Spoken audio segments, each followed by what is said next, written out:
নমস্কার, রূপপর্ণাস কিচেনে সবাইকে স্বাগত। আজকের রেসিপি ভেজিটেবল চপ।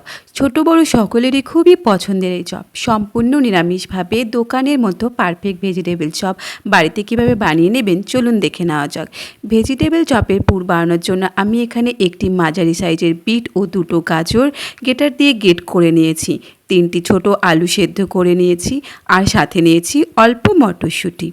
প্রথমে একটি ভাজা মশলা তৈরি করে নেব। তার জন্য এখানে 2 টেবিল চামচ গোটা ধনে, গোটা জিরে ও 3টে শুকনো লঙ্কা কড়াই গরম করে লো ফ্লেমে ভেজে নেব। বেশিক্ষণ ভাজতে যাবেন না, তাতে মশলাটা তেতো হয়ে যাবে। মশলাটা থেকে একটা সুন্দর গন্ধ বেরোলেই নামিয়ে নেব। তারপর ঠান্ডা হয়ে গেলে গুঁড়ো করে নেব। এরপর কড়াইতে 1 চামচ তেল দিয়ে বাদামগুলো ভেজে তুলে নেব। আগে থেকে ভেজে রাখা ভাজা মশলাটা এখন ঠান্ডা হয়ে গেছে, তো একটা হামালদিস্তায় নিয়ে আমি এটাকে গুঁড়ো করে নেব।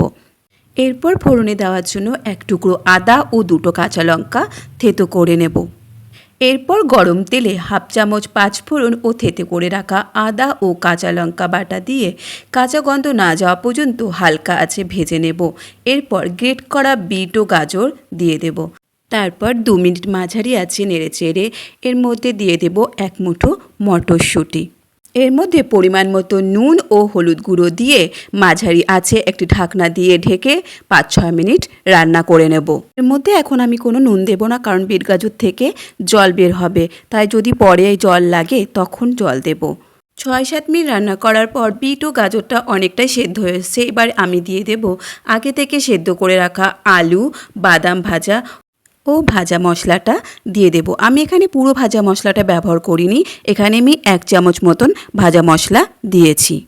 আমার এখানে গাজরটা সেদ্ধ করার জন্য কোনো রকম জলের প্রয়োজন হয়নি। আপনাদের জল লাগলে অবশ্যই জল দিয়ে গাজরটাকে সেদ্ধ করে নেবেন। আমি এখানে কিছুটা ব্রেড ক্রাম্ব দিয়ে দিলাম বাইন্ডিংয়ের জন্য, আপনারা কর্নফ্লাওয়ারও দিতে পারেন। এরপর 1 চামচ চিনি দিয়ে ভালোভাবে মিশিয়ে নিয়ে পুরটাকে কড়াই থেকে একটা পাত্রে ঢেলে নেব। পুরটা ঠান্ডা হয়ে গেলে আপনারা আপনাদের পছন্দ মতো যে কোনো শেপে চপগুলোকে গড়ে নিতে পারেন। আমি এখানে লম্বা লম্বা করে গড়ে নিয়েছি। সব কটা চপ গড়া হয়ে গেছে। এখন ব্রেড ক্রাম্বের মধ্যে সামান্য নুন ও গোলমরিচের গুঁড়ো মিশিয়ে নেব। আমি এখানে দোকান থেকে কেনা ব্রেড ক্রাম্ব ইউজ করেছি, আপনারা বাড়িতে পাউরুটি ভেজে বা টোস্ট বিস্কুট মিক্সিতে গুঁড়ো করে নিতে পারেন। এখন একটা বাটিতে 2 চামচ ময়দা ও 2 চামচ কর্নফ্লাওয়ার নিয়ে নেব। তাতে পরিমাণ মতো নুন ও সামান্য গোলমরিচের গুঁড়ো দিয়ে অল্প জল দিয়ে গুলে নেব। এবার চপগুলোকে একবার ব্রেড ক্রাম্বে কোট করে নিয়ে ময়দা ও কর্নফ্লাওয়ারের গোলায় ডুবিয়ে আবার ব্রেড ক্রাম্বে ডবল করে কোট করে নেব। সবগুলো চপ এভাবেই বানিয়ে নেব। তারপর মাঝারি আঁচে তেল গরম করে চপগুলোকে লাল লাল করে ভেজে নেব। গ্যাসের ফ্লেম হাই করবেন না, তাহলে চপগুলো পুড়ে যেতে পারে। আমি এখানে সবগুলো চপ ভাজিনি, কিছু চপ আমি পরে ভাজবো বলে একটি টাইট পাত্রে রেখে ফ্রিজে রেখে দেব। আপনারাও এইভাবে ফ্রিজে রেখে পরে খেতে পারেন। এইভাবে সহজেই বাড়িতে বানিয়ে নিতে পারেন আমাদের সকলের প্রিয় ভেজিটেবল চপ।